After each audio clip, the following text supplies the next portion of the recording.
आज की दूसरी कहानी। मानव जीवन बड़ा ही अनमोल है, अमूल्य है, अनुपम है, अद्वितीय है, अतुलनीय है। मनुष्य शरीर देव दुर्लभ है, इसे पाने को देवता भी तरसते हैं। मानव जीवन की गरिमा और महिमा सर्वसिद्ध है, सर्वविदित है। विभिन्न धर्म ग्रंथों में भी मानव जीवन की महान महिमा का वर्णन है। ठीक है। एक गृहस्थ के घर में बहुत दिनों से एक वीणा रखी हुई थी, यूँ ही बेजान बेकार व बिना किसी उपयोग के। शायद उस घर के लोग यह भूल गए थे कि उस वीणा का उपयोग कैसे करना है। हाँ, पीढ़ियों पहले उस घर में अवश्य ही कोई ऐसे रहे होंगे जिन्होंने यह वीणा बजानी आती होगी। उस वीणा को कोई खरीद कर लाया होगा और उन्होंने शौकिया तौर पर अपने घर में रखी थी। पर जब भी जो कोई उस घर में जो घर में रह रहे थे ना, उनके लिए तो वीणा महज एक बेकार की वस्तु थी जिसका कोई उपयोग नहीं था।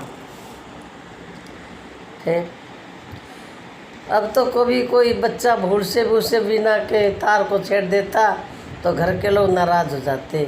कभी हवा के झोंकों से भी यदि वीणा का तार बज उठता तो भी लोग नाराज़ हो जाते। अभी कोई बिल्ली छलांग लगा कर उस वीणा को गिरा दी तो आधी रात में उसके तार झंझनाते तो सारे घर के लोगों की नींद टूट जाती और सब लोग नाराज़ हो जाते। तो एक दिन सबका मन में सबने बात विचार करी कि इसको न कूड़ा में फेंक दो, उस वीणा को कूड़ा में फेंक दी। घर के लोग उस वीणा को फेंक कर अभी घर भी नहीं पहुँचे थे तो उन्होंने पीछे से कुछ मधुर स्वर सुनाई पड़े।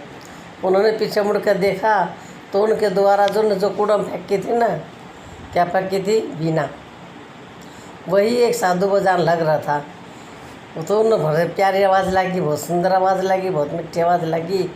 तो सुरक्षित होकर ठहर गए वहीं पर। तो वापस लौट गए, पर रास्ते में होकर जो लोग भी गुजर रहे थे वे सभी वीणा स्वर सुनकर ठिठक से गए, ठहर से गए सारे लोग। दोस्त घर के लोगों को वीणा स्वर का संगीत का मालूम पड़ा तो उस फकीर से लड़ पड़े, बोला ये तो हमने दे दें, हमारी वीणा है। फकीर ने कहा तुम्हारी वीणा जब तुम्हारे घर पर थे तुमने फेंक दी, मैंने ठा ली, वह मेरी हो गई। और जो बजानी आओ उसे की वीणा हो, हमने बजाने को नहीं आओ, हम क्या करोगे इसका? वो बोले नहीं, हमने चाहिए, हमारी वीणा है, हमारे घर के किसी पूर्वज की वीणा से है।